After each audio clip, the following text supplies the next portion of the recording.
Hi friends, welcome to my YouTube channel. అస్సలాము అలైకుం. మనం ఈ వీడియోలో నాటుకోళ్ళ గురించి తెలుసుకోబోతున్నాం ఫ్రెండ్స్. మనం దేశీయ ఫార్మింగ్లో రెండు టైప్స్ ఆఫ్ కోళ్ళు ఉన్నాయి, రెండు రకాల కోళ్ళు ఉన్నాయి. ఒకటి వచ్చేసి అసిల్ కోడి, రెండు వచ్చేసి నాటుకోళ్ళు. ఇవి మనం ప్రజెంట్ పెంచుతున్న కోళ్ళు నాటుకోడి పిల్లలు. మన నాటుకోడి పిల్లలను మనం ఎలా గుర్తించాలి అంటే, నాటుకోడి అంటే ఏంటంటే గుడ్లు పెట్టి పొదికి పిల్లలు చేసి ఆ పిల్లలను తిప్పేదే నాటుకోడి. అలా చేస్తుంది అంటే అది నాటుకోడి. అలా చెయ్యట్లేదు అంటే అది నాటుకోడి కాదు ఫ్రెండ్స్. ఈరోజు మార్కెట్లో చాలా రకాల కోళ్ళు ఉన్నాయి, నాటుకోళ్ళు లాగే ఉంటాయి, కాకపోతే అవి నాటుకోళ్ళు కావు. ఆ నాటుకోళ్ళు అనేవి డిఫరెంట్ టైప్స్, డిఫరెంట్ కలర్స్లో అనేవి ఉంటాయి ఫ్రెండ్స్. మనం నాటుకోడి విధంగానే పెంచాలి. ఇప్పుడు ప్రజెంట్ మనం నాటుకోళ్ళని ఏ విధంగా పెంచుతున్నాం అని చెప్తే, నాటుకోళ్ళు పుట్టినప్పుడే మనం ఫస్ట్ డే బెల్లం నీళ్ళు అనేవి ఇవ్వాలి ఫ్రెండ్స్. ఎందుకు అంటే పుట్టంగానే గ్లూకోజ్ లెవెల్స్ అనేవి పిల్లల్లో తక్కువ ఉంటుంది.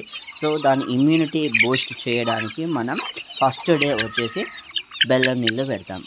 ఆ తర్వాత ఫీడ్కి వచ్చేసరికి గోధుమ రవ్వ ఇస్తాం. ఆ గోధుమ రవ్వ ఒక 3 డేస్ అనేది ఇస్తాం.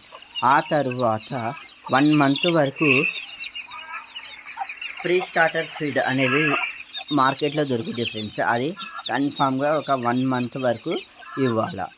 ఆ తర్వాత వ్యాక్సిన్స్ అనేవి నాటుకోడి పిల్లలకు ఇవ్వాలి ఫ్రెండ్స్. ఎందుకంటే నాటుకోడి పిల్లలకు వ్యాక్సిన్స్ అనేది ఇవ్వడం వల్ల రాణిఖేత్ డిసీజ్, అలా న్యూకాస్టిల్ డిసీజ్ అలాంటివి రాకుండా మనం కాపాడుకోవచ్చు. ప్లస్ యాంటీబయాటిక్గా ఇమ్యూనిటీ సిస్టమ్ అనేది నాటుకోడి పిల్లల్లో కూడా బాగా ఉంటుంది. ఏంటంటే ఏదైనా వైరస్ కానీ, ఏదైనా బ్యాక్టీరియల్ ఇన్ఫెక్షన్స్ కానీ ఏదో ఇచ్చినా దానికి తట్టుకునే శక్తి అనేది మన వ్యాక్సిన్స్ ఇవ్వడం వల్ల ఉంటుంది ఫ్రెండ్స్. ఆ తర్వాత 1 మంత్ వరకు మనం చిక్ ఫీడ్ అనేది యూజ్ చేస్తాం. ఆ 1 మంత్ తర్వాత నాటుకోడికి కావాల్సిన ప్రతి ఫీడ్, అంటే మనం ఏమేమి ఫీడ్ని మనం అలవాటు చేయాలి అంటే, first of all protein food అనేది ఇవ్వాలి. ఆ తర్వాత గ్రీన్ ఫీడ్ అనేది ఇవ్వాలి. మార్కెట్ వేస్టేజ్, చికెన్ వేస్టేజ్ అలాంటివన్నీ మన నాటుకోడి పిల్లలకు అలవాటు చేస్తూ ఉండాలి. ఎప్పటి నుంచి 1 మంత్ తర్వాత బయటకు వదులుతూ చిన్నగా అదంతా ఫ్రీగా తిరిగి వచ్చే విధంగా మనం అలవాటు చేస్తూ ఉంటే హ్యాపీగా గ్రోత్ అవుతుంది. 1 మంత్ అవ్వంగానే ఆ కోడి పిల్లలకు కూడా డీవార్మింగ్ అనేది చేయాలి ఫ్రెండ్స్.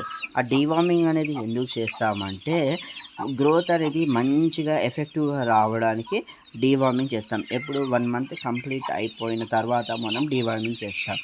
దాంతోపాటు మల్టీవిటమిన్స్, మినరల్స్ మిక్చర్స్ అనేవి మార్కెట్లో ఉంటాయి.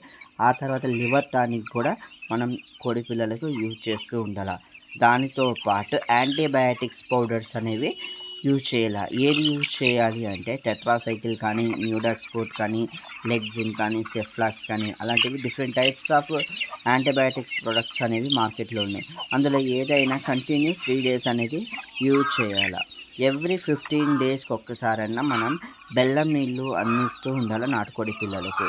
అలా చేయడం వల్ల ఇమ్యూనిటీ సిస్టమ్ అనేది బాగా గ్రోత్ అవుతుంది ఫ్రెండ్స్. ఓకేనా ఫ్రెండ్స్, మనం నాటుకోడి పిల్లలకు బయట ఎంత విడిచి పెడితే అంత యాక్టివ్గా వస్తాయి. చాలామంది మా కోడి పిల్లలు ఎంత గ్రోత్ రావట్లేదు అంటూ ఉంటారు. ఎందుకు రావు ఫ్రెండ్స్? ఇప్పుడు అవన్నీ చూస్తున్న ఈ నాటుకోడి పిల్లలు సుమారుగా ఒక 130 వరకు ఉన్నాయి. అవన్నీ ఎంత యాక్టివ్గా ఉన్నాయి, ఎక్కువ తిరుగుతున్నాయి. ప్రతిరోజు డిఫరెంట్ వీక్లీ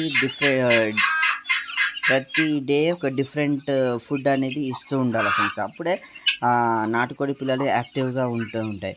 ఈ వీడియో కనుక మీకు నచ్చితే లైక్ చేయండి, షేర్ చేయండి, సబ్స్క్రైబ్ చేయడం మాత్రం మర్చిపోవద్దు ఫ్రెండ్స్. ఎందుకంటే మెడిసిన్స్ రిలేటెడ్ కూడా నేను రాబోయే వీడియోస్లో చెప్తాను ఫ్రెండ్స్. ఇవన్నీ నేను ప్రాక్టికల్గా చేసిన తర్వాతే మీకు చెప్తాను ఫ్రెండ్స్.